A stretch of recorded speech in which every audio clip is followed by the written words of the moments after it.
దేవుని పరిశుద్ధ నామమునకు మహిమ కలుగునుగాక. ప్రియులారా, ప్రభునామన మీ అందరికీ వందనాలు. దేవుని వాక్యము ధ్యానిందాము.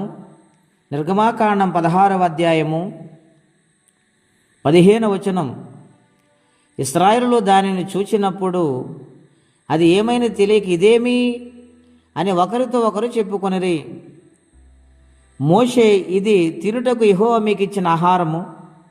యెహోవా ఆజ్ఞాపించినదేమనగా, ప్రతివాడు తన వారి భోజనమునకు ప్రతివాడు తన కుటుంబంలో తలకు ఒక్కొక్క ఉమేరు చొప్పున దాన్ని కూర్చుకొనవలను. ప్రియమైన దేవుని బిడ్డలారా, పరిశుద్ధాత్మ దేవుడు మాట్లాడుచున్నారు. ఇశ్రాయేలు ప్రయాణంలో ఉన్నారు. వారు ఆహారము లేదని ఏడుస్తూ ఉన్నారు. ఆ సమయంలో మోషే గారు ప్రార్థించినప్పుడు దేవుడు వారి కోసం మన్నాను పంపించారు. అది చూసి వారు ఆశ్చర్యపోయి ఇదేమి అని వారు ఇక్కడ పలుకున్నట్లుగా మనం చూస్తున్నాం. అది ఏమిటంటే మన్నా.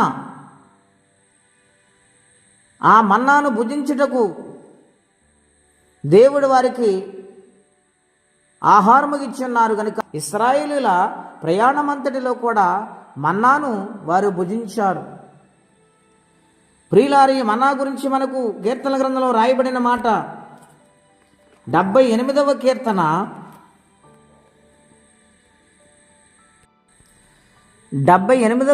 23వ వచనం. అయినను ఆయన పైనున్న ఆకాశములకు ఆజ్ఞాపించెను, అంతరిక్ష ద్వారములు తెరిచెను. ఆహారమునకై ఆయన వారి మీద మన్నాను కురిపించెను, ఆకాశ ధాన్యము వారికి అనుగ్రహించెను. దేవదూతల ఆహారం నరులు భుజించిరి, భోజన పదార్థములు ఆయన వారికి సమృద్ధిగా పంపెను. ప్రియులారా, దేవుడు ప్రేమామయుడు. మానవుని పట్ల ఎంతో ప్రేమ కలిగి ఉన్నాడు. వారి ఆకటి బాధను ఆయన తీర్చాడు, వారికి సమృద్ధిని కలగజేశాడు. అయినను ఆనాడు దేవుని మాట వినలేదు ప్రజలు, ఈనాడు కూడా వినటం లేదండి. ఆకాశ ధాన్యమును వారు భుజించారు, అది దేవదూతలు తినే ఆహారం అని ఇక్కడ వ్రాయబడి ఉన్నది. నీ నా కోసం, మనందరి కోసం అండి దేవుడు సర్వమునిచ్చున్నాడు. ఇచ్చిన దేవుణ్ణి మరిచిపోతూ ఉన్నారండి. అదేమాత్రం మంచిది కాదు. దేవుని యొక్క ప్రేమను తెలుసుకోవాలి.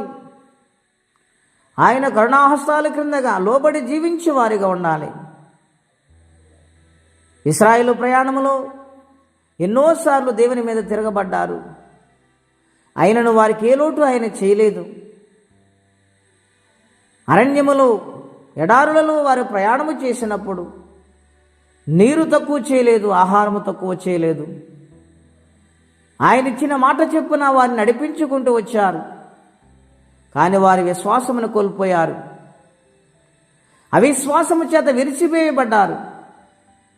అటువంటి జీవితం మనం పొందకూడదని విశ్వాసములో కష్టం వచ్చినా, శ్రమ వచ్చినా, ఇబ్బంది వచ్చినా స్థిరపడి దేవుని కార్యములను ఆసక్తిగా ఉంటే దేవుని ఆశీర్వాదాన్ని చూస్తాం. గనుక దేవుని బిడ్డలారా, ఉదయ కాల సమయంలో ప్రభునందు విశ్వాసం ఉంచి నమ్మకంగా ఉండాలని కోరుకుంటే మాటలు ముగిస్తూ ఉన్నాను. ప్రార్థనండి. అత్యంత కృప కలిగిన దేవా, మహోన్నతమైన మీ నామం కొరకై వందనాలు. ఇశ్రాయేలు ప్రజల గురించి ఆకాశముతో మీరు మాట్లాడి ఆకాశ ధాన్యాన్ని ఇచ్చారు. నాయన, మానవుని పట్ల నీవెంత ప్రేమ కలిగిన దేవుడు నాయన.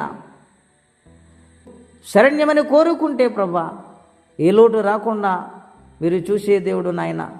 మీ కొరకు బ్రతికే జీవితం అందరికీ దయచేయమని నాయనా, ఎవరే కష్టముల బాధలు ఇబ్బందులు ఉన్న వారికి సహాయం పంపించమని, ఈ దినం దీవెనకరంగా మార్చమని యేసుక్రీస్తు వారి పుణ్యనామంలో ప్రార్థించి వేడుచున్నాము తండ్రి. ఆమేన్. దేవుడు దీవించునుగాక. ఆమేన్.